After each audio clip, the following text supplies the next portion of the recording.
Welcome to AP Physics Podcast. This is Chapter 15, homework number 4. We're going to start with question number 27 today. We get into a little bit of pendulums, or pendula as the proper plural is. And we have a tall tower.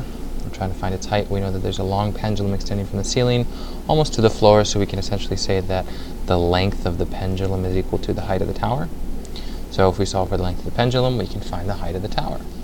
So the period of the pendulum is 12 seconds.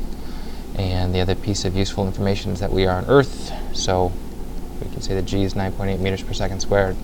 So we're left with the fact that t is equal to 2 pi times the square root of L over g. Now if you ever forget this equation, you know it has to be something with L and something with g. Just think about this.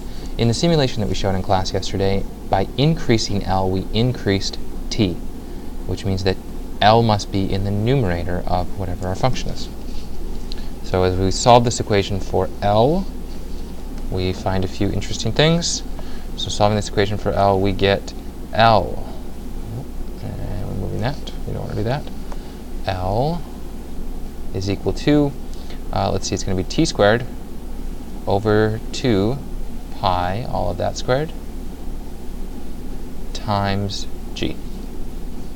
And as you plug all that information in, we end up, t ends up being 35.6, or 35.7 meters.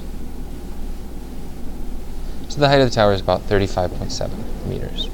Now we're asked to find a what if the pendulum is taken to a moon, where the free fall acceleration is that, what is the period there? So in this case, we will know our L is 35.7 meters.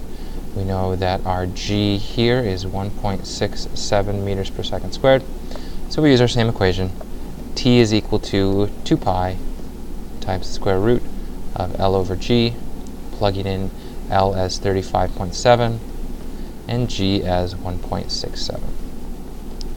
We end up with a period equal to 29.1 seconds. That is the first pendulum problem that we have in Chapter 15, homework number 4.